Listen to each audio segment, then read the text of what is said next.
fine. I don't know what your problem is. I guess you're not leading today.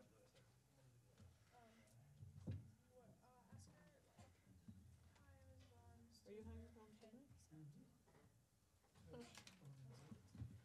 Can you? 2018, we'll start the regular scheduled board meeting of the Othello School District Board of Directors with the flag salute. I pledge allegiance to the flag of the United States of America and to the republic for which it stands, one nation, under God, indivisible, with liberty and justice for all.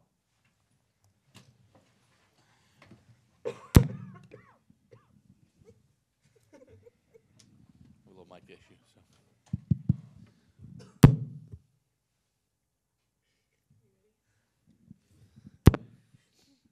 Welcome to all of our guests.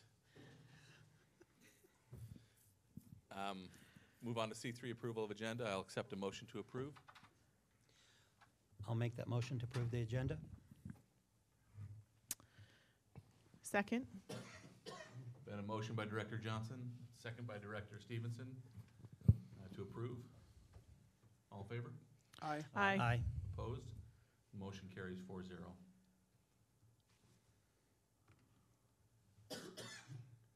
And item B1, public comment. I'm assuming there's no request for comment. Item B2, board member discussion. First item on there is, as usual, the legislative report. Director Stevenson. I do not have anything at this time. Okay. The next item was just a discussion regarding the WASD annual conference that we attended November 14th through 17th. Just an opportunity for everyone to kind of share their feelings about it. And so we'll start down on the end with Taylor. Hold on, I'm getting my notes out. So I went to three seminars, I guess you call them. The first one was talking about the project-based learning in a school, like in school setting. That one, personally, I didn't really understand it that well. I just didn't really connect. Also, I'm a student, and it was a lot of adult talk. The second one I went to was talking about, it was, what was that school called? Riverside. Yeah, so it was a Riverside presentation. So it was Riverside School District. And that one was really awesome because I got to talk with those student reps. And it was cool to see how they ran their meetings and how their board operated like differently. We went to 4, just kidding. Yeah. So then my favorite one that I took a lot of notes on, this one was labeled Resilience, and it was about Christian Moore. He was an author of Resilience Breakthrough, the book. And it was super interesting to listen to him talk about fear and failure is the university of adversity. So it's super interesting to hear him talk about how no matter what you have been through or what you're going through right now, that doesn't mean you cannot succeed. So that was crazy. He was talking about mental health in troubled children and how that can affect them in later life, but as well as that can strengthen them. That makes sense. Then we went to the last one was also on resilience. So that one was talking about give me real quick. It's talking about stress. So it's toxic stress in students and how it helps with trauma-sensitive schools. So it's talking about ACE, the adverse child experiences, and how those can snowball into needs for 504 plans and individual educational plans. IEPs. Yeah. And then we went to the gun safety one. I have some questions about how. So you were talking. Was it Riverside that you said? Yes. The student reps. How do they run theirs differently than we do? It was so they had had to almost campaign for your spot as a student rep, because like us, you kind of get chosen in a group and then you go through the interview process. Theirs was like they had to put themselves out there and say, I want to run for this, when I don't even know this was a position until I got called in. You said you had to, you were chosen as a group. Yeah, so when I got chosen for this, or as like a pool of kids who get to run for this position, we were just called in to the principal's office, and he said, yo, like, they want you to be a part of this. And I had no idea what it was. I didn't know what was happening, but the kids at Riverside already had prior knowledge. And so it was like they knew what they were getting into in a way, because this whole thing is new. I have no idea. I just kind of know what's going on. So it's interesting to see how they could bring that to the table. Okay. Why do you think the Riverside students knew about the student reps? They were saying that the one of the kids, Cedric, he was saying that the rep before him, the senior rep, that she would like talk about it, and like it was more popular, I guess, because like she was like recruiting people for it, because she said that they were sitting in class and she was like, hey, have you heard of this position? And he was like, no, what is that? And then snowballed, and he's a student rep now. So that's what I think is interesting, because I haven't heard about, I didn't know there was kids on the school board until like last year. So, is it different now that you're the student rep? Do more people know about what the student rep does? Yeah, because I talk a lot. Good. So I just talk about the like what I know from the school board, stuff that I can say, and I try to like make an effort. You can say everything, because I don't think you Yeah, because there's give not. any confidential information. Yeah, because I talk a lot. But yeah. So I as well went to all those with her. The last one about the IEPs, I didn't really understand it, so it was good for me to get to go to that one and understand it a little bit better. And actually, me and Jen had a private conversation about it after that. But my favorite one was definitely the Toppenish School District presentation about the school safety. I definitely learned a lot.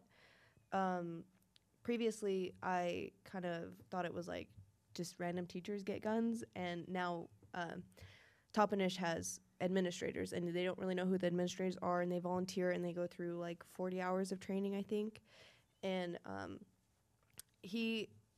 I think we could do a better job if we were wanting to implement that in our schools, to kind of like inform the community a little bit better, just kind of explaining what it was all about. But other than that, I thought that was kind of the most informational one, because I mean it's a pretty serious topic, putting guns in schools, but I would be on board with that if it was kind of like Toppenish, how they administrators only carry guns and they don't really know who it is, and they go through all that training and stuff. My second favorite one was the resilience one. I thought that was really, really good. It's really loud. I think if we could maybe even try to have I think it's Christian Moore come and speak at our school, I think that'd be amazing, because he was a special ed student, and he was extremely behind, and now he's wrote his own book, and he's just thriving. And I think it'd be really, one of the big things that he kind of mentioned was, just because it seems like it's a negative doesn't mean it can't be turned into a positive, and I really appreciated that. And I know for our school, our kids would probably, not just our school, but even the high school, they would really connect with that, because they have, different struggles and stuff. So I think if maybe we could look into getting him at our schools, that'd be really awesome. Other than that, I had a really good weekend, and there was a lot of information being thrown at us. But Did you talk to Mr. Tovar about that idea? I have not really connected with him. It was, we went on break and stuff, so I do want to, though. I have one thing about the whole thing was the Why Try program. I put my email down, and they emailed me. So I have information on the Why Try / resilience session. So he was saying that they have a lesson plan, because they do. He wants to teach kids. He has his own technically curriculum that's around the nation that I haven't really heard about. And he said that if you want a free sample, you can go onto this link that I can share if you so desire. So I actually bought his book. I haven't started it yet, but I bought it. how'd you buy it? Online. Oh my gosh, Amazon. I'm gonna buy that right now. Yeah, so I'm really excited to get to read it. Yeah. I got my copy signed. I Lucky wanted you, to. Mike. We left early, They said we had to be at the car, so we left. so we freaked out, and I didn't get to buy a book. So, Isabel, you mentioned now that you'd really love for him to come talk. I hope you follow through with that and get some contacts together. Yeah. And try to make that happen. Yeah, I also have his email, his like manager guy. Yeah. So I guess I could always. always email them back. I don't know if he guest speaks at schools often or what. So I definitely have to look into that, but I think that'd be really beneficial for our community. And then I have a question. Who would we have to talk to? Like, would we have to talk to you guys about getting this program into the schools, or do we have to talk to our principals? Like, who do we contact in our sphere of influence? Principals. My suggestion would be principal, that's why I would. Principal, okay. So it's not just Yeah. a, Yes. That'd be accurate. okay, cool. Because it's like an in-house thing. Got it. So I just want to respond to one thing you brought up as well, because you guys were talking about students or actually Oh, killing with I had students another not thing. knowing student reps and the position. And it's easy for us to even be in the middle of it and sometimes miss things, okay? Mhm. If you remember the student safety policy that the board adopted the end of last school year, Mhm. remember that? So I'm going to read item 3 to you because it talks about what you were just mentioning. The superintendent shall not cause or allow a failure to consider all options to provide both non-lethal as well as lethal protection for students and staff in each school, including but not limited to arming current school district staff. This will include education of our staff, students, and community by experts in the area of options being considered. So it's in policy that has to happen. Right, and we did talk about that. We So can look forward to that this coming year as this committee brings information to our community and our students, and I know I'm looking forward to it, so I want to learn that as well. Yeah. But you're right, you make some assumptions based on what you've read or heard, seen on TV. right, and And it's then when you actually hear from the superintendent, Yeah. it can give you a different perspective. and he gives you the facts, and I really enjoyed that. Another thing that I kind of forgot to mention was when we were kind of talking with the other student reps. I can't remember her name, but she's from that little town. Oh, I know yeah. Ashley's Yeah. one of them. Anyway, she was really nice, and Gia. we were kind of throwing around ideas about how to connect with students, and she had mentioned that they went on lunch breaks instead of like pulling them out of school, like just because well, I'm a little confused. How we had mentioned, me and Kaden last year and me and Taylor this year have mentioned like going by ourselves just as student reps instead of with the whole board. So they actually have done that, and it's really helped them. But they, instead of going like during class periods, they go during their lunch and kind of just go and talk to the kids. And I think that would probably be a better thing for us to do, so they're more comfortable instead of pulling them out of class, and then we can talk to more kids that way as well and kind of get like a whole group. So you would go on your lunch and talk to other students on their We lunch? would probably have to go before our lunch, so it'd be during our class period, but during their lunches, depending on what time their lunches are. But I thought that was really interesting and really helpful, because we were kind of like, oh, we can go during this period and this period, but if we really want to get like a wide variety of students, I think going at lunch would be better, just because we can go from table to table instead of calling kids in. And hopefully they won't be super intimidated. Like, you guys are great, but it's kind of scary Yeah. when there's a bunch of adults sitting at a table across from you and it's dead silent. Yeah, so I think that might help, and they'll be with their friends, so they'll be like, you know, a little bit calmer, and we're students, so we're not like as intimidating to them, I guess. So maybe they'll be a little bit more open with how they're feeling and different things. But that was it from my report. Next, Ken. There was a lot of interesting things there. I went there a day early, got on some of the early conferences, and got my recertification for the Open Public Meetings Act, and got that done. And then I got to one of them in the afternoon was to deal with safety again. And first half of it was with dealing with students' emotions and so on, with things about that and different training,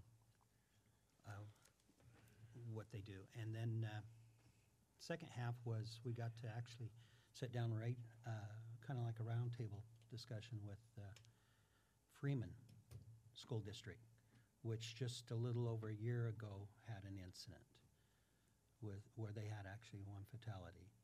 And it was really interesting to sit and listen how much they thought they were actually, they thought they were prepared. You know, you're ready and you think you're ready in case something happens. But a student that they would never ever thought of that grew up in the area and no problems going through school, how changed things really quick for them. And they talked about the planning and stuff that they did afterwards, and the work that they're still doing to try to find every little thing there is. But there's always that one unexpected thing that they said you never plan for, you never expect, which was really interesting to listen. The next day I got on a conference that was with the state auditors, and actually it headlined school safety and what they had to help with the districts, and got in there, it wasn't even close to that. It was dealing with their different audits, the two different ones. They got the financial ones that they work on, but then there's also the performance-based audits, which they said next year they will be working on a little bit more on the performance-based audits. For the ones following that, there's a lot of new reporting, and Lisa knows about this, how we have to record different things in different ways. And the auditor's office basically said that they have no idea how they're going to audit some of those yet because the standards haven't really been wrote yet. So that will come in time with that on those. Again, and I attended the one from the superintendent of Toppenish, which I thought was very good, very informative. But I got to meet with him for, about a half an hour before that waiting down in the lobby of the motel, and got to sit and talk to him for a while, and it was really interested. He's really quite a person. Like I said, he's really strong, and he's strong on safety. He feels what he's doing is the best for his community and his kids.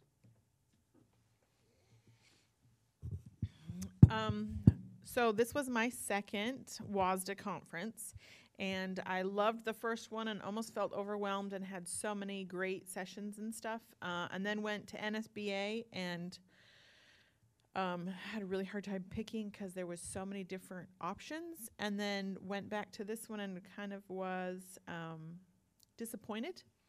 There wasn't very many options compared to NSBA, and they just didn't seem all that exciting this year to me.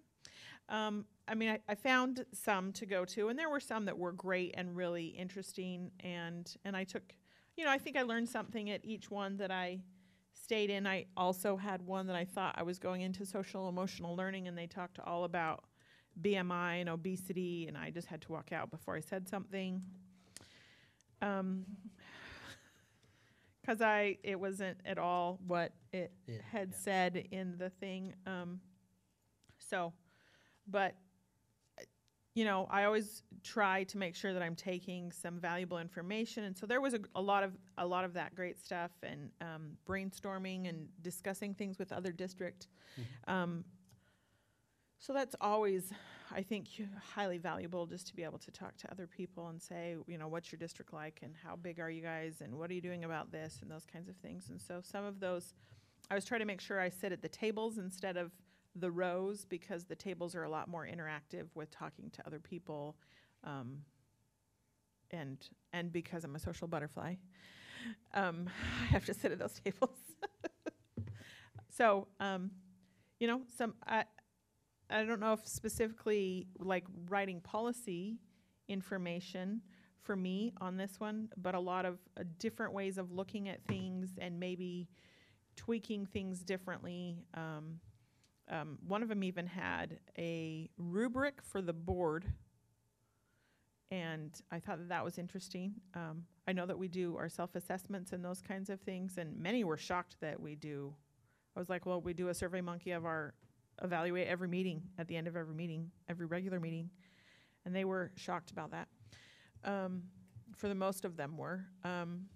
So it was some really interesting things, different perspectives.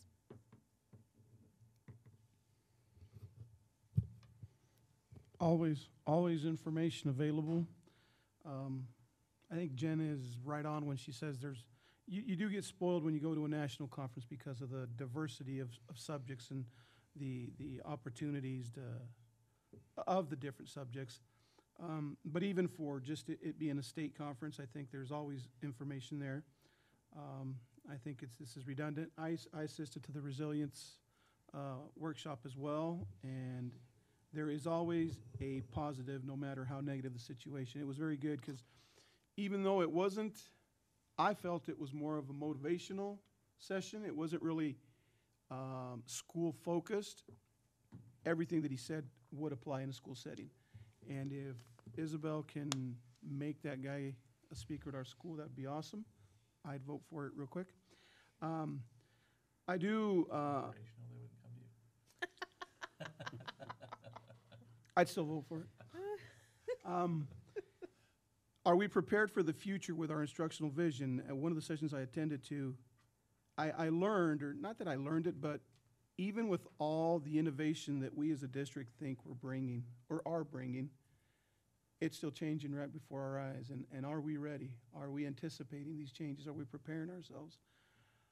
I think the mindset is this is Othello, there's 10,000 of us, and these things don't apply to us because it's just Othello.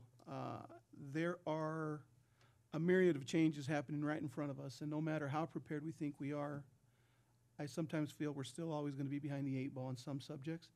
So it just hit me that we need to stay on top of stuff. I went to a session where a school district puts together their calendar, their policies and everything. When they start with the why, then the how and the what, and they actually had it on in their presentation, their slides, as to how it all comes back to the why. I went to a safety seminar as well, besides the Toppenish one. That feisty shorty, he's, like Ken says, he's pretty set in what he's thinking, but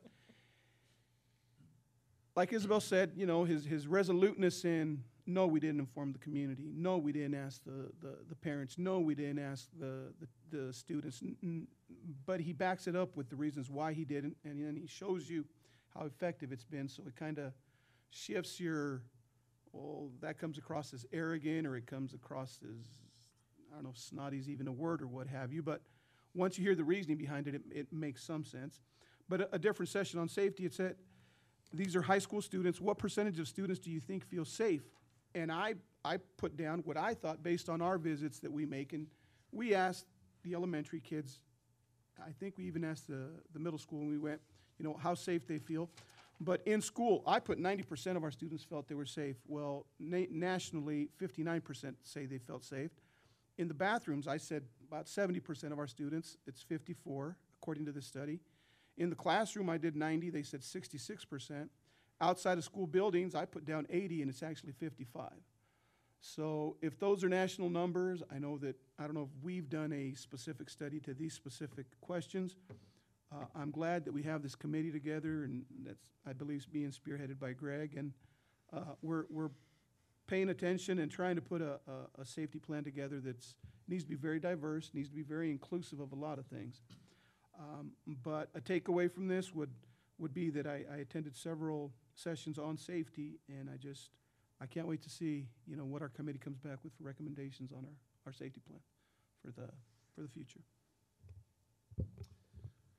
So, I don't think I have a lot to add. I agree, and SBA, and really, I'm going to my profession, the national conferences are always so much better than our state conferences. It's just kind of the way it is. But there's always things you can get.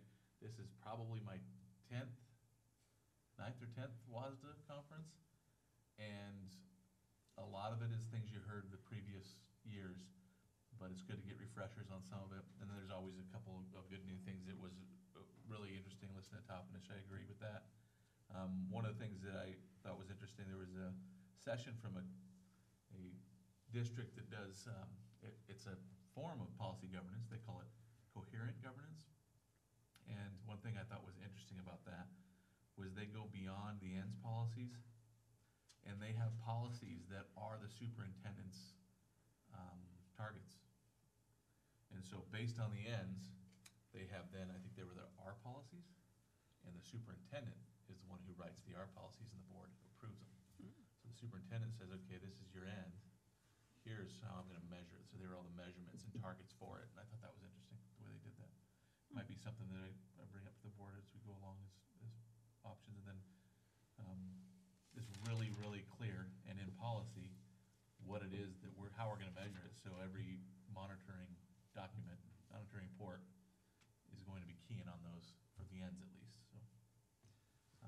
Yeah, that was my takeaways. It was good. It's always good to get out and to network with some people too, and so it sounds like everyone got some good information from the conference. That's good. There was one session that I didn't talk about that was really interesting.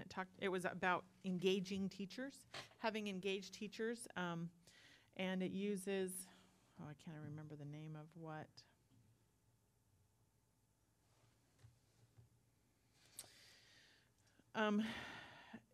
It's some program that is the Clifton Strengths Assessment that is a whole bunch of Fortune 500 companies use it, but only 1% of schools use it, and only 30% of the U.S. workforce is engaged and enjoys what they do. And so when you're engaged, you're a lot more effective and successful and those kinds of things. So it was a specific individual that was talking about how he changed his classroom, and now he's does something else for the district, getting other teachers to basically, it sounded like our version of a director, getting other teachers to be more engaged and working on their strengths and stuff. So that was a really interesting conference or session. Yeah, and I had another one too that I was going to bring up that I forgot about, and it was, the presenter was the superintendent of the Evergreen School District, which is down in the Vancouver, Washington area, one of the second largest school districts in the state. And their vision statement almost sounds like an ends policy for us. And its students will graduate prepared for personal success in their choice of career and or post-secondary education, committed to contribute to the common good and motivated to continue the pursuit of knowledge throughout their lives. And he is working very closely with the legislative this year. And of course, you know, the graduation is set by the state.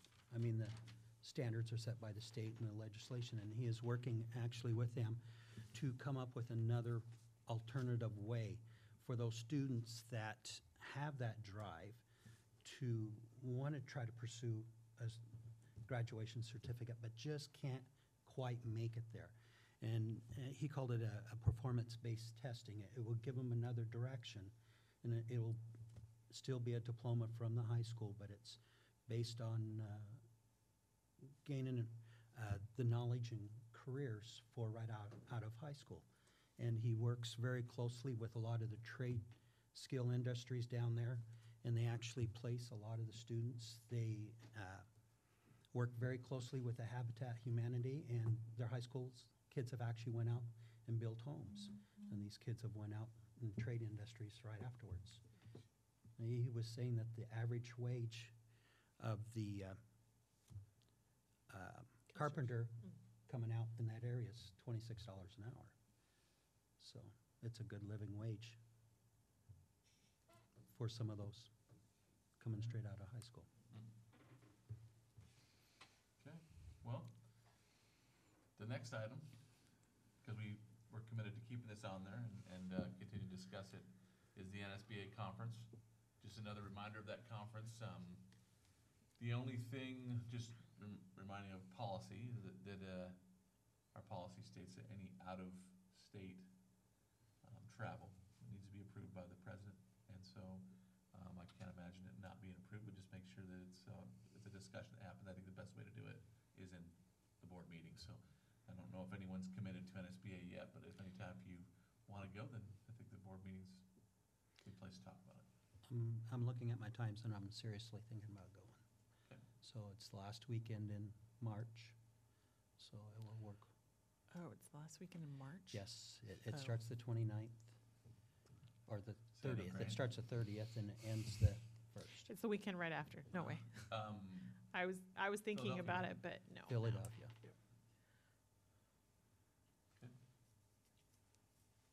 all right. Next item, Wahida School Board visit.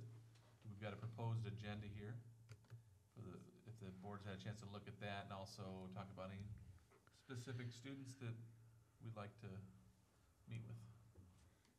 I wanted to actually talk about potentially not doing classroom visits. I know that we didn't do that at the high school.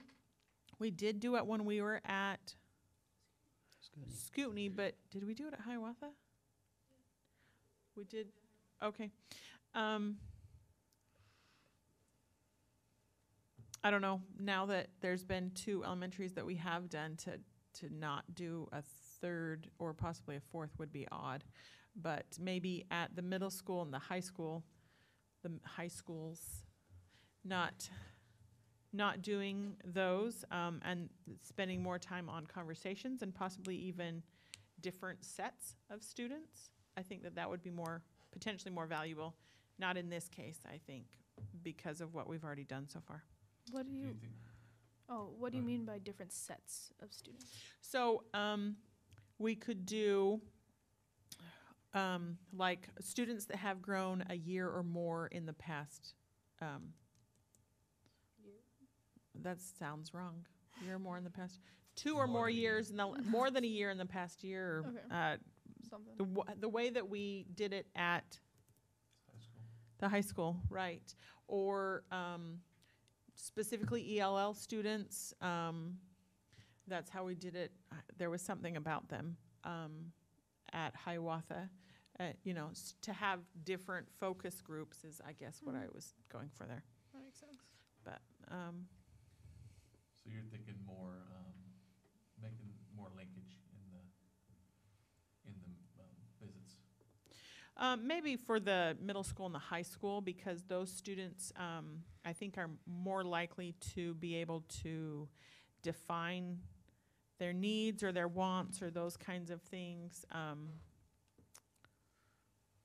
And we've already done 2 elementary schools.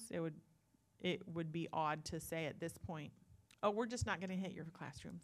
And we've already hit the other schools. Not that it's a bad thing. It's always interesting to see the different formats and styles in the classrooms. Any other comments on the agenda in general? I think Jen was talking about the agenda specifically, and how it's laid out. If not, then I actually enjoyed the classroom visits last time we were at Scootney because as we went in the room, they had us involved in the project that was going on right at the time, and we picked up the cards and joined right along with them and got to see how the teacher was using the instructional and work with them. I think Dr. Hurst was with us on that class, and it was very interesting. I enjoyed it a lot. And when we went to the kindergartner class, it was very nice to walk up to the door, and we were greeted by the kids as we went in, and they shook our hands and told us hello, and we got to go up to the table and sit right with them and see some of the stuff. I'm okay with the agenda as you it is. can. So do we want to be specific about what students? I think we have already in the past, so I think that we should be. The same, kind of like the same at the last couple meetings, the same, what Tony brought up. So more than a year's worth of growth, is that what you're saying, I think- suggesting? Yeah.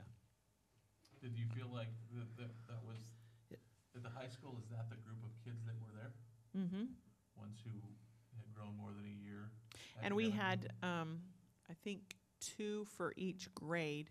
And what we did at Hiawatha was ELLs. Do you remember? It was really difficult. Level Yeah. 1. It was necessary to have a translator. It was really difficult to have a conversation. Many of them were a lot shyer. Not that that's indicative of where they're at, but students that have had growth are easier to So- have. Are we looking, is the board looking for a student who would be considered below grade level, but grown over a year in the last year? are we looking for students that are high flyers? I think not the high flyers. Those are Growth. typically the students that we've always Yeah. talked 'Cause you to. could get are- someone who you're right. grew over a year and is a high flyer, Right, or you get someone who maybe is 3 years behind, but they were 4 years behind the year before, you know, I just wanna be, so I can make sure that Dr. Hurst is really clear Right. about what type of student we're looking for. Right. I think you should maybe have a mix of both. Mm-hmm. You know, you can have kids that, you know, are still behind, but are, you know, gradually growing, and then kids who are high flyers and just kind of see the differences. And like what makes them But grow that way. I think why it was brought up, because we seem to always get the high flyers. It just seemed Yeah. that Mhm. was the students that were chosen to come talk to us. And I think that's possibly why Tony brought up in the first place. Is that did you guys get that? Mhm. yes, yes. So whatever the board decides, just want to make sure that that information gets back to. Right. And then Principal. 2 per each grade, so that we have 13, 14, I mean, if we're doing kinder through 6th. Kinder won't show that. Oh, you're right. You're not gonna Kinder won't find show out. that, so it'd be 1st through 6th, so that would be 12. Is that what we're hearing? And then, so what is it that we want the student over years growth, regardless of where they're at now, or, do we want over years growth but still behind grade level? I think that was the. Or at, behind or at grade level currently, but more than a year's worth of growth in the past year. I mean, if we could say more than a year and a half in the past year, I think would be easier. Then we're giving more definition. That numbers narrows the number to even the possibilities, but, so. Year and a half, is that what the board like to go there? My guess is we've got plenty of students that fit Oh, through yes. that. Oh, Yeah. yes, right. Okay, year and a half, that sounds like, all right, Or more. or more. Exactly a year and a half, no more or less. No 0.6, just 1.5. Okay, student reps, now it's your chance to talk about student rep stuff that's, Student reps. I guess, non-conference. Well, we don't really have too much going on. We had our Thanksgiving feast last Monday. Yeah, it was Monday. And we had a really good turnout, and it was a lot of fun. More people than past years came, and it was a lot of fun, and Food. it was good. Yeah, it was really That's good. the first one I've missed in a while, I think, and I must have missed the email. It was a lot of Those are fun. good. So that was really the only big thing we had going on. We're just kind of flying by till finals. Also, I was kind of thinking if maybe we could have the board members write some questions that they might have for us to ask the students when we go on our like little visit with just me and Taylor. So you can kind of get like insight of some of your questions, but not having like the intimidation of adults, I guess, would be a good way to put it. That's our biggest concern. But if you, I don't know. How do you want us to get those to you? To your emails or? You can text me or email me. It doesn't matter. I can give you my Okay. number. All right, so we have winter sports are officially starting. We have our first basketball jamboree is tomorrow, and then we also have the first official game is on the 30th, where very official the band will be playing. So we also have a band concert next week on December 4th. No, that's not right. The 6th. Thursday the 6th. Thank you. It's on Thursday the 6th. So we also have a middle school band concert that is following. I do not have the date for that. So we have preparation for our Christmas Spirit Week, which is a little fun thing that we're starting to do. It's basically homecoming week, but like Christmas. So we're gonna have class competitions. The leadership is thinking of a game where we're gonna put oven mitts on people, and then they have to put as many socks as they can. And all of those socks, after the first layer, they can keep the first layer, will be donated to the sock drive that we're gonna be doing, the Stuff the Bus. So we can also get donations while also playing to win. So we also there's been a senior slap to the face because seniors had to submit their quotes. So there's been a lot of buzz about they're graduating soon. So there's a little bit of tension going around that. And I have a question about the December 19th board meeting. Would you like the student reps there for this? Would you go to that? Okay. So, Are you having an ugly sweater contest? oh, of course. We want to Okay. have a DIY competition. So we're going to bring, like during the assembly, we're going to bring a bunch of like random stuff and they have to decorate a sweater in like under 5 minutes or whatever. Is the boys play volleyball? Like, is it that week or is that No, mini homecoming? That's mini homecoming. That's like another time. Oh, yeah. Any questions? Awesome. I just wanted to bring up, you asked about December 19th. Even though it's a noon meeting still, I think there was a desire of the board to still make it, it's still a meeting where we'll be discussing policy. Oh, okay. Originally, it was a noon meeting where we just approved payroll because our staff wanted to get paid in December. I want to be It might have paid. been that way like this first 2 years that I was on the board. After that, business was conducted, so there will be business conducted, but I doubt we're gonna have like much linkage going on or anything like that. Awesome. Okay. I will get that in.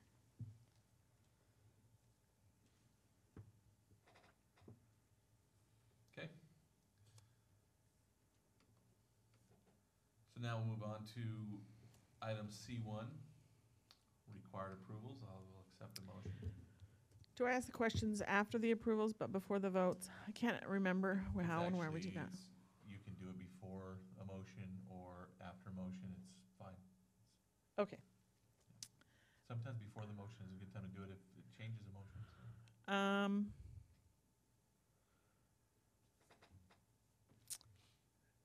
Okay, I'll do one of these before. I have a question on the. Just do 'em all. So, I'll just do them all. Fine. C2-1. So, Wait, no. are you moving on to the next agenda item? No, hold on. I need to figure out where I'm even at. I have a list of all of my notes, but I Because that I'm can't. not gonna allow. No, she's got questions on the warrants payroll.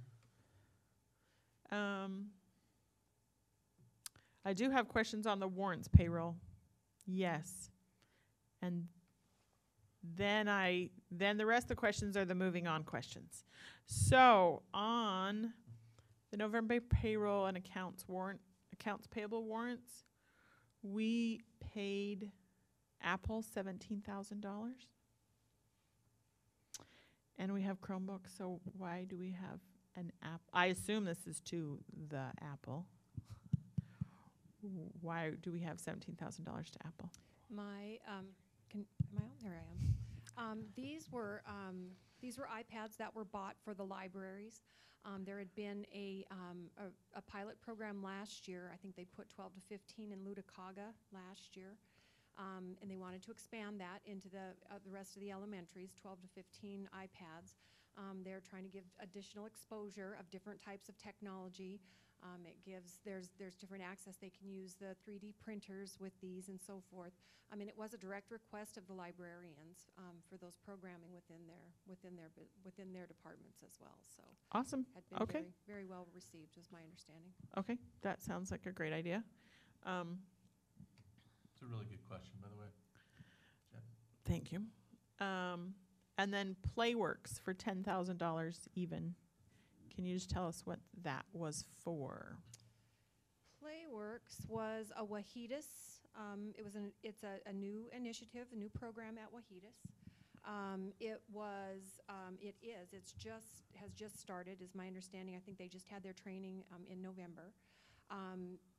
Recess Reboot, I think, is the name of the program, and it was a result of referrals and discipline and injuries and so forth that they had been tracking and some problems that they had identified.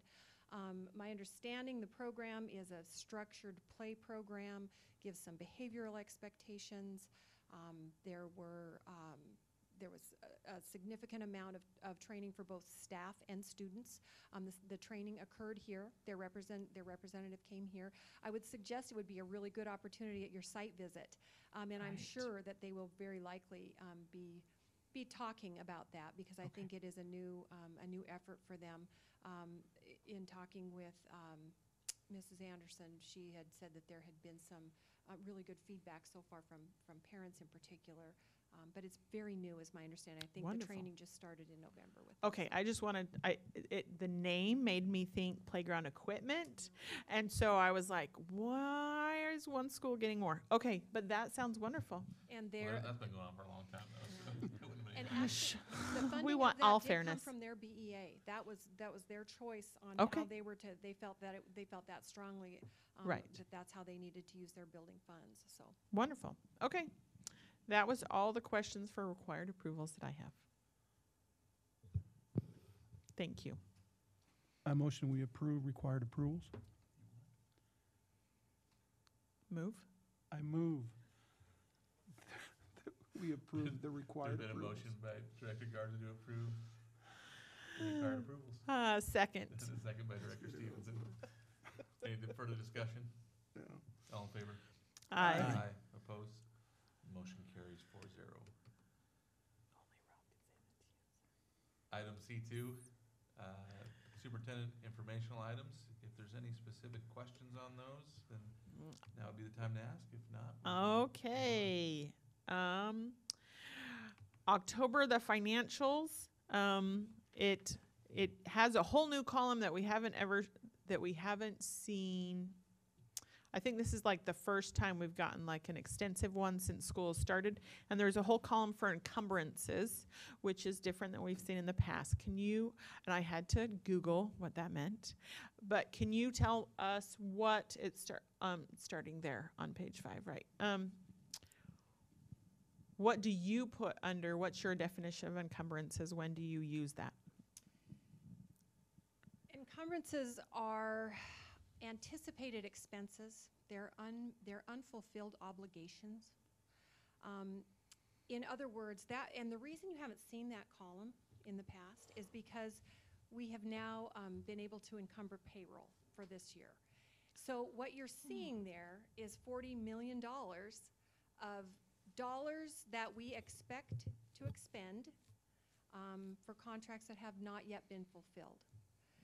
But what that is, it's a good management practice, Jen, in that it provides us with a snapshot of available funds, if you will. It's like having payday on the 1st of the month and recognizing that you have a car payment on the 15th, so you better not spend all your money between the 1st and the 15th. Very conceptually, that's the simplistic approach. It's basically naming all of the dollars that you expect to spend. And you're right, I guess you hadn't seen this. This is a new report for new format, I think, for you folks. And so that encumbrance format it's not a new process within the district. It is certainly something new for you to see. I can see that. But basically what that's saying is if you go all the way over to the right, you're seeing that when you consider the $40 million of payroll that we know that we are going to expend by year end, as of today, we still have approximately 17% of our budget that is unspoken for, specifically unspoken for. That's not to say that, there won't be, utility costs and so forth. We have been really encouraging the buildings to become a little more aggressive on their encumbrances, because it really gives them an idea then of what they have available for the year in order to, if you have a playground initiative that you want to do. Well, you can do that in October, but oh gosh, I didn't think about the fact that I have, copier leases throughout the year, if you will. And so Right. we've really been encouraging that practice. So is this a LISA version, or is this because the state has changed their, what's the right word? Their formatting and those kinds of things? Is it a state encouraged thing, or is it what came with you? Either way doesn't matter. I'm just, Well, Actually, this format I inherited. Okay. I believe if I look back, it looks like the new format was actually presented in May or June of last year, Oh. prior to me being here. 'Kay. The prior format was kind of inconsistent. I think that this format is consistent. I can tell you that I would like to make some adjustments on it yet. Very, very open to any information that would be helpful, that would be of interest. But as I look back in the prior years' report formats, if you will, there were, gosh, probably 5 or 6 different programs that were lending to the report packet, if you will. It was difficult to understand. I could see that under layman's terms, it would be very difficult. I think just presentation-wise, I think this is an improvement over what had been happened. Did it come with me? No, I inherited it. 'Kay. But I do expect you'll probably see some adjustments and ask for some input as to what you'll be looking for. Perfect. Thank you. And then my next question, Is that it was all of the financial? financial. That Okay. was all the financial. Any other question on financial? I just thought it was a good job. It was easy to understand when I went through it, and I really enjoyed looking at it. And it was, like I say, easy to understand. The only question I got is the very first part is that's the full-time, or the students. It shows that we're down 68. Is that number lower from what it was last month? Because I thought it was up a little bit higher last month. It was up a little bit higher last Okay. month. I So- think that we have to just really always recognize the percentage. That shows that the percentage is off 1.5%. Enrollment is off 1.5%. Without knowing, what historical implications and so forth, I actually took that 4366 number and ran it through as if it had been our final. And by the time everything filtered out, our BEA would be adjusted by about $460,000 reduction. However, there's a number of categorical students that are also identified: special education, bilingual, some CTE. And so it's not just a one and done, if you will. There's a number of moving pieces into that calculation. And quite honestly, at this point, I think we're at $55,000 to the good over what our budget is, even based on the reduction. And actually, we're at about 238 overall, because our transportation fund has actually also received a shot in the arm. All districts did. OSPI came through with some additional dollars for transportation. But aside from the transportation, we're about break even right now. And yes, the BEA is down a bit, but some of those other categories have offset that. So from a funding standpoint, at this point, I'm really not concerned about that. And I do think we just need to really recognize that that's, it's a 1.5% adjustment on a pretty significant number. So that's. Anything else? I have lead questions if we're ready to move on to. Okay. We're ready. All right. Lead.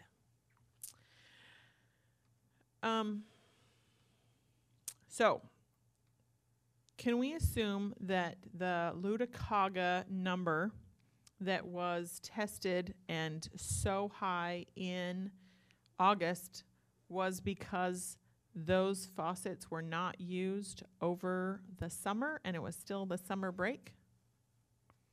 Partially?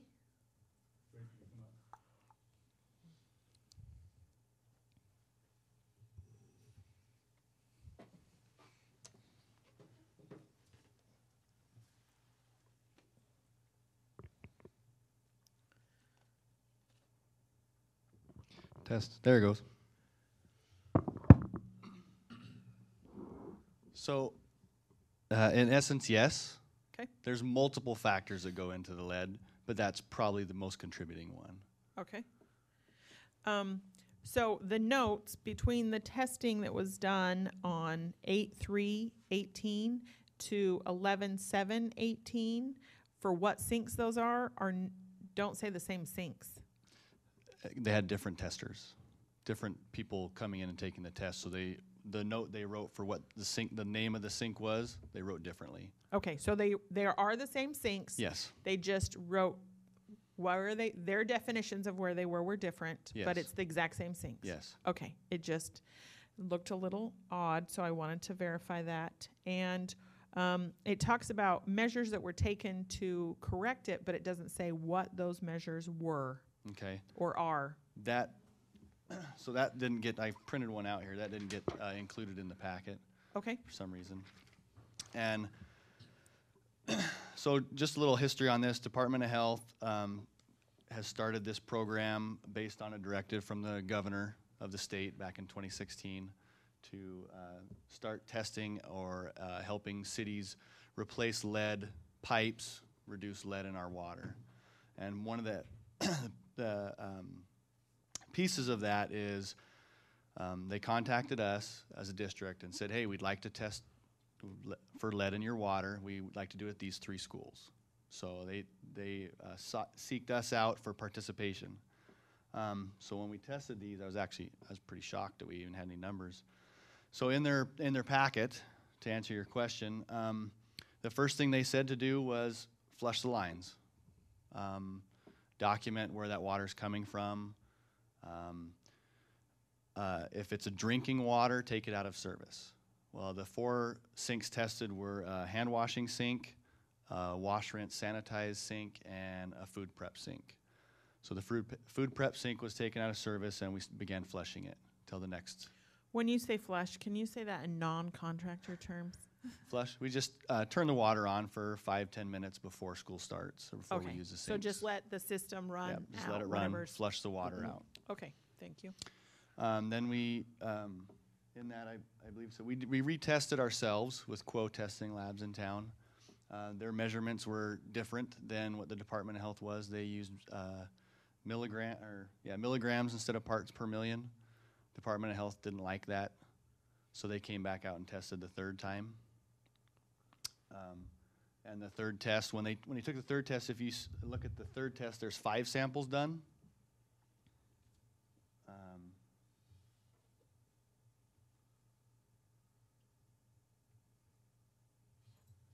And what that is he had a bottle of distilled water with him, and he sent in a 5th sample just to make sure there wasn't an anomaly in the test.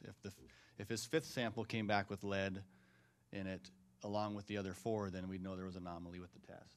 So is that number 5 here That's- on what yeah, we're seeing on that's the thing? blank. The blank one Blank is one. his distilled water. It says distilled water, yep. Okay, great. So, was the only thing that the district had to pay for was the Quo testing? Yes.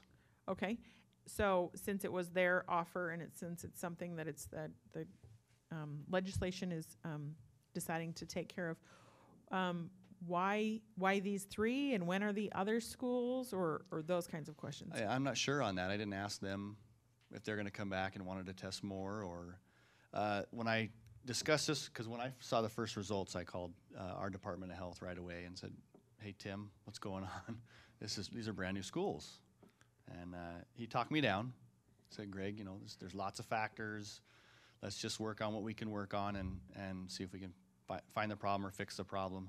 And he said his message was, this is a whole new program, and they're not exactly sure how they're going to, just like Ken was saying with some of the other things that legislation is, they're not exactly sure how this is all going to pan out or how they're doing it. So they're doing what they can when they can do it, and it's going to be a process over the next 10 years, 15 years. So my feeling is they most likely will come back and test every public entity in town eventually. Okay. So there was only 1 sink of the 3 schools that have been taken out of service currently? We took it out of service until we didn't prep food with it or serve any water out of it to students, which no one was drinking from it anyways, until after the next test. Now we're just flushing it daily. Okay. Perfect. That's all of my lead questions. Okay. Ready to move on? We'll move on to item D1. Thank Board- you. Thanks, Greg. Board response to monitoring documents. Thank you. So the first one is EL10. I'm not going to read it because it's right there for everyone to read. But item 1 speaks to about well, I'm going to jump ahead.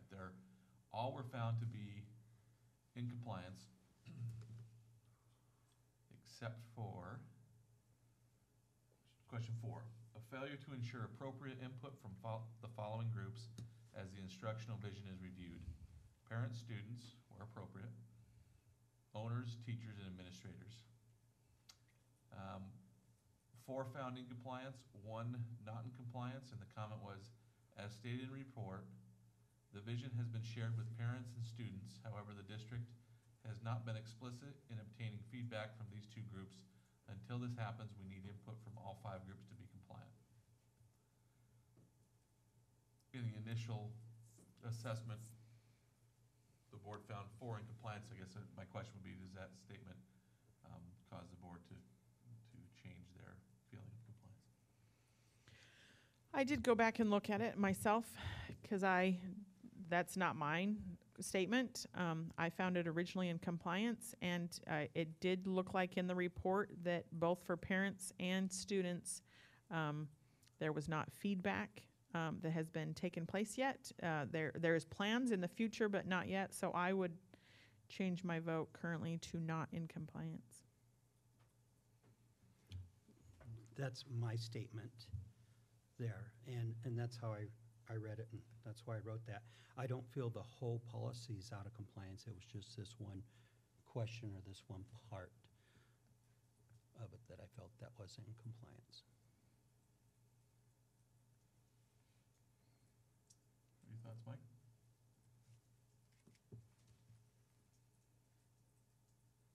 So Jen, you said you would change yours to not in compliance for that section. Yes.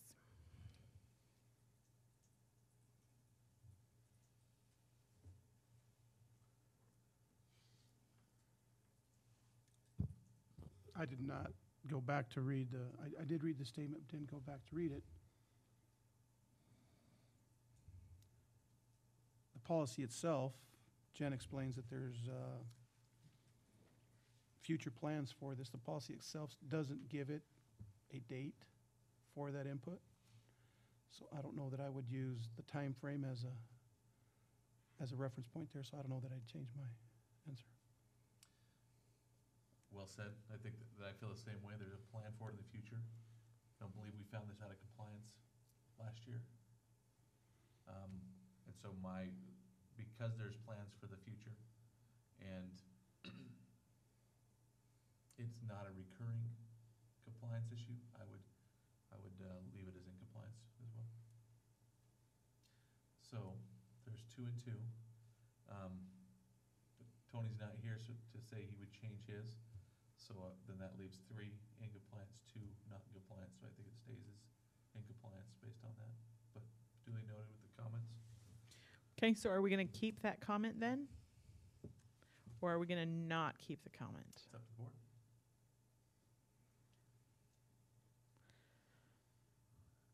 I would just say that it says at the end, we need input from all 5 groups to be compliant. So the statement itself indicates out of compliance. So can we change it to, as stated in the report, in the future?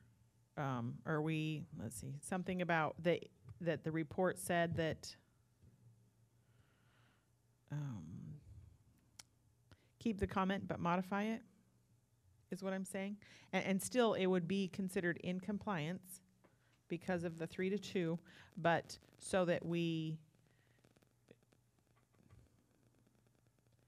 know that it was a 2 to 2 present, but I guess is what I'm saying. Because Tony's not present, he might have changed, and we don't know that, but we could feel never say. When we're doing policy review, I don't think we're doing policy review for in the future. We're doing policy review for what we've had right now, what we've got, what was presented in front of us now, not for the future.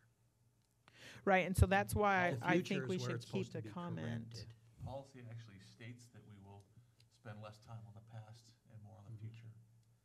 And so that's kind of where I head on that. And you could change it, but in my mind, if you took out the part where it states we can't be in compliance until that's done, you're just stating what's already been stated in the report. That's my feeling. report already says. Ken, I think, just Yeah. basically wrote what was in the report, so. Mhm. But again, I'm one board member saying that, so.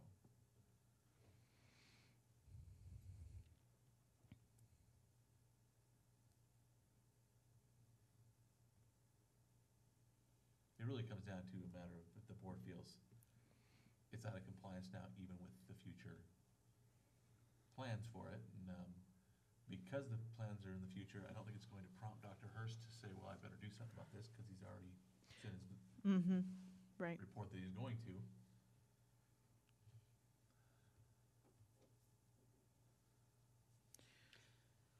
I still believe we need something in there just as a reminder for the future, for future boards to even see what we've did now, to let them know that even though it says it's going to be done in the future, but it needs to be followed up.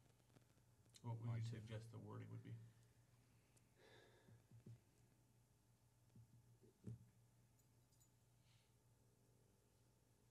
I wouldn't know at this moment. What about, as stated in the report,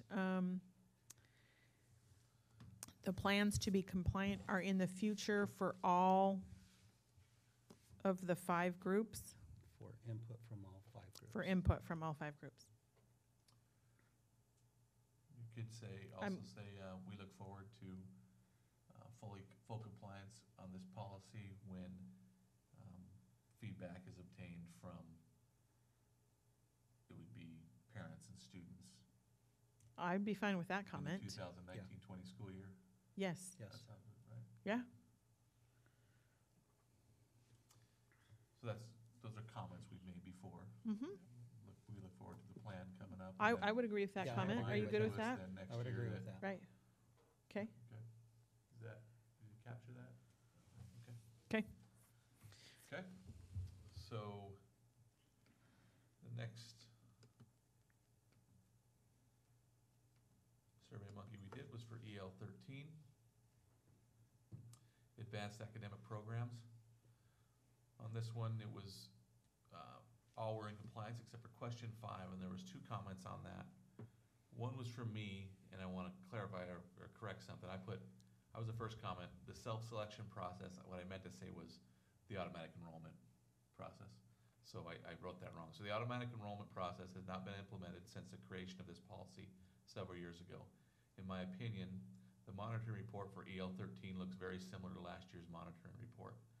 So my statement there, Dr. Hurst, was just that as I pulled up last year's, because when I saw that we're still not doing automatic enrollment, I thought, well, maybe we monitored this policy at the end of last year, and then when we redid the calendar, it was just coming up soon, so you hadn't had a chance. But I saw that we monitored it in November of last year as well, and so as I looked at them, they looked very similar to me. and we the didn't fact change that the wording either? The wording last year also said, The automatic what I'm enrollment asking. one has been present there since okay, we heard from the Federal Way board member years ago. He came and spoke. It was Okay. 4 or 5 years ago, I'm guessing. I just wanted to clarify, because Yeah. I didn't look that up, okay, perfect. So I found not in compliance on this specific one because of the fact that it was there last year, and then it was again this year. So it's kind of like what I was just talking about, it wasn't corrected, it was, and I think that, that was my reasoning for it. The next statement, and I'm assuming that this was found in compliance with the following exceptions, because I think I found not in compliance. It says, great strides have been made in this area, but automatic enrollment is not fully being used currently. According to monitoring response documents, this will not be in effect until 2019-20 school year. Self-selection and automatic enrollment are not the same thing. That's my comment. And I assume that I was in compliance with an exception. I might change to not in compliance. One of those 2, definitely not the You could say an compliance. exception just because That's that the whole only question part. is not just about automatic Right. enrollment. Right, I think that, But yes. either way, no matter which one you choose, the overall policy will be in compliance with an exception. Correct. If Right. either one of those are chosen. Now, right now, 3 have found in compliance, so it's currently in compliance. So it's a matter if the board feel that they would want to change theirs, just like the last one.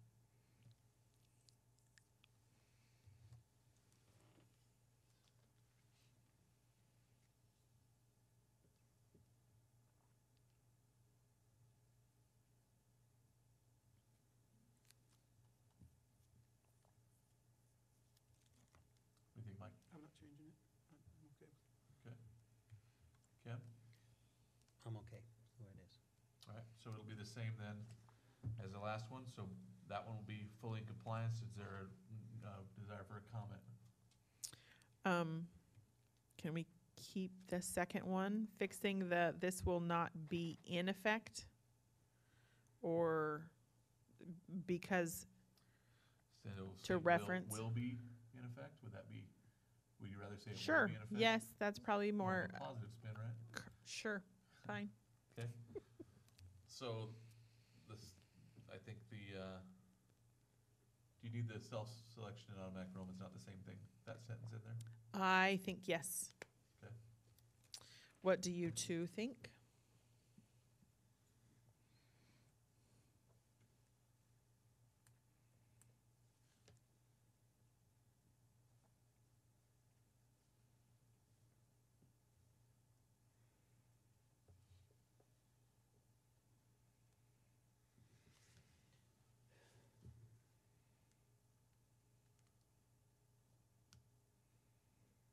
I would have liked to seen the previous CL 17 monitoring response before I'll tell you what, we need to because talk about I wasn't here, so our previous documents. That wasn't it was, 13 before. I had to It go was EL search to find 17. out what the old EL, and it's hard when you have to go back to try to find after we've renumbered. It's difficult, and I don't necessarily know the answer to that, but it's a challenge.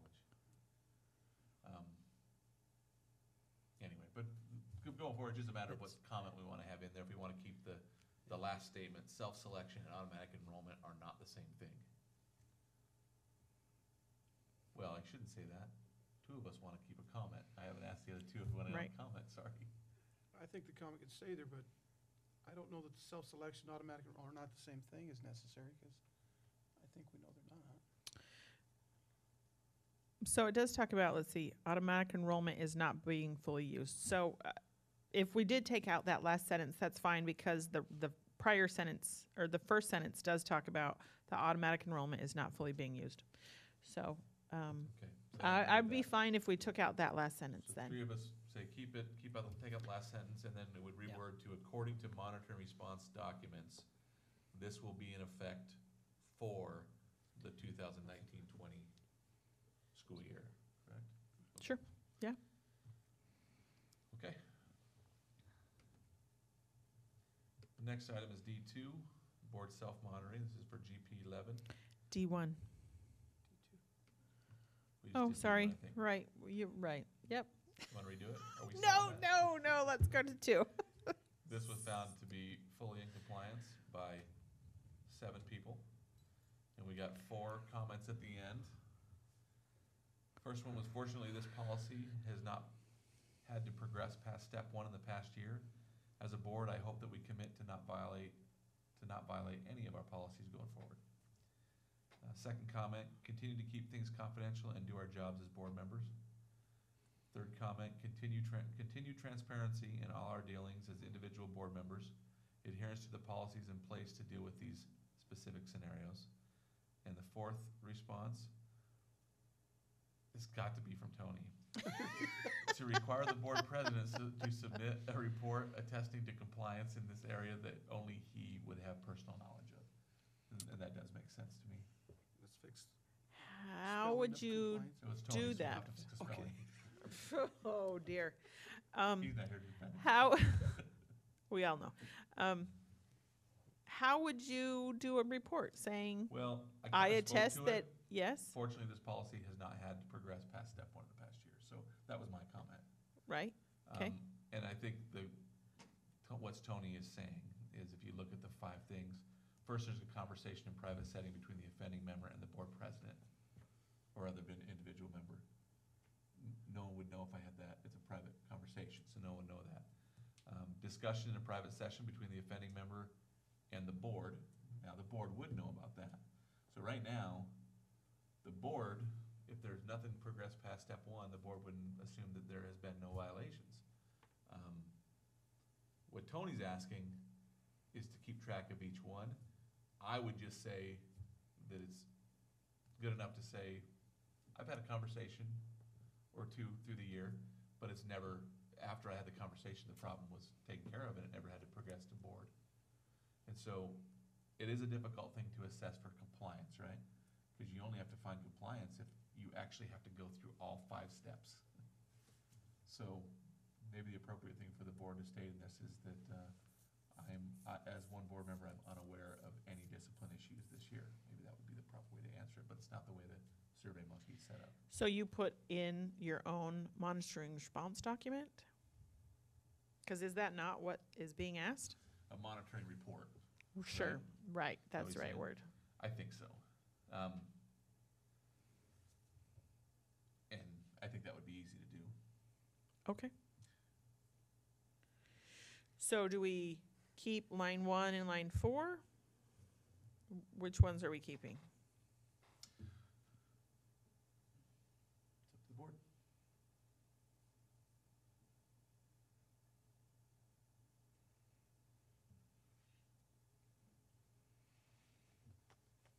Because we could do a mix of 1, 3, and 4, but I would, that's a lot.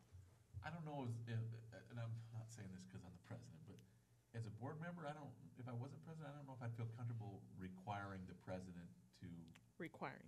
do a report. I don't know, a request would be okay. And I think that when this comes up, it would just be a matter of the board saying, since next board meeting, we are monitoring this report, could we get some kind of report from the president letting us know kind of the status over the last year?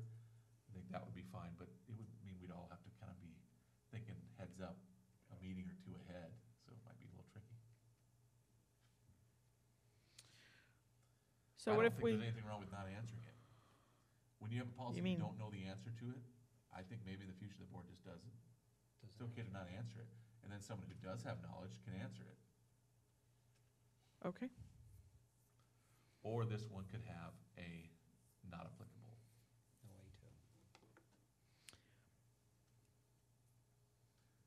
Not That's true. applicable / unknown. I Mhm. agree with that. yes, That I would be think better, that would be fine. But do we have to, At least for the very first question. uh-huh, right. Do we have to change the policy so we can add that line, or can we just say we're adding that question or option? I don't think you'd have to change a policy, it would just be a change of the SurveyMonkey for that specific one. And Okay, We might have more than one policy that's like this, that it only, you're Would only in apply to compliance one. if it goes to that step. Second And stage. so if we did not applicable / unknown on all of them, I think it would be appropriate because the board would know if it went to the board as a whole for discipline, so you could do not applicable in that case. Whereas for the first one, you'd probably choose unknown if you're not the president, right? You'd always choose unknown. so are you talking about on all of the GPs, add No, I'm those, saying all just on questions this one? this. Okay, I think it would be appropriate if the rest of the board agrees. that makes sense. So there's that's just a general request, I guess, for future SurveyMonkey, Talia, but we do need to decide what statement we're going to keep here. And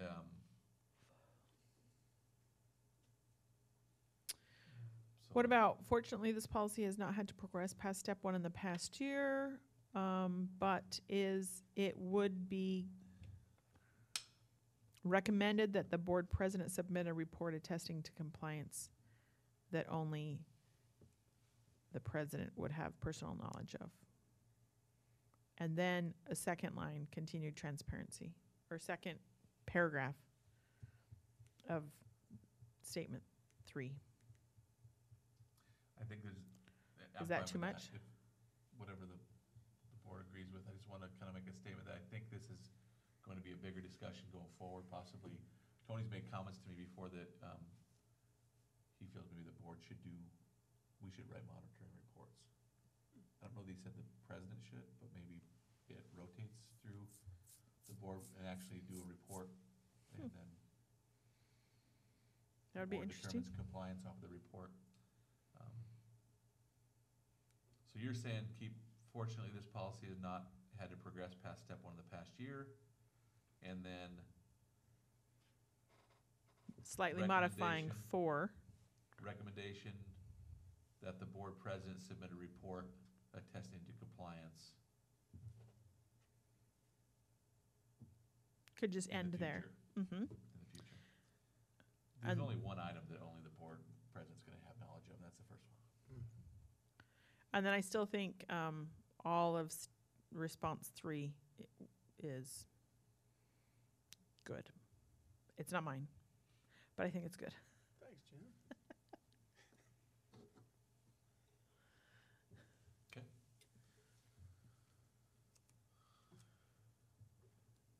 Sure. All right. Thank you, to board members who made comments on those. I know that's still kind of new to us. Okay, there are no items for policy review, so at this time, we do have a need for an executive session. And the purpose, I'm sorry, before we jump to that, I would like to do, talk about a couple of upcoming events because we're not going to be YouTubed after. we would have needed an agenda change for that, Nuh-uh, really? To add? to move the agenda item before executive session, Okay, you're right. usually. Band and choir concerts coming up. But. Yes, but you're going to let me? Is it what you're saying? No, I was gonna say, we definitely could tell you to add this into our, When we go into an executive Okay. session to move it up, is what you're saying? I'm sorry. well, no. What are you trying to it's say? Next, after the executive session, but she could add the verbiage into, so it's in our, What? it's gonna be in our, agenda, Okay. but we should handle that before. Oh, before we ask do her it. to add. Okay, Free. now I'm with you. It'll be written. Okay. So are you going to let me tell the upcoming events? No. I thought it was clear. We're not there on the agenda yet. Okay. The purpose of the executive session will be to consider the selection of a site or the acquisition of real estate by lease or purchase pursuant to RCW 42-30.110 parentheses 1B. The executive session will take approximately 20 minutes and no action will be taken following the session. We will recess for 3 minutes to clear the room.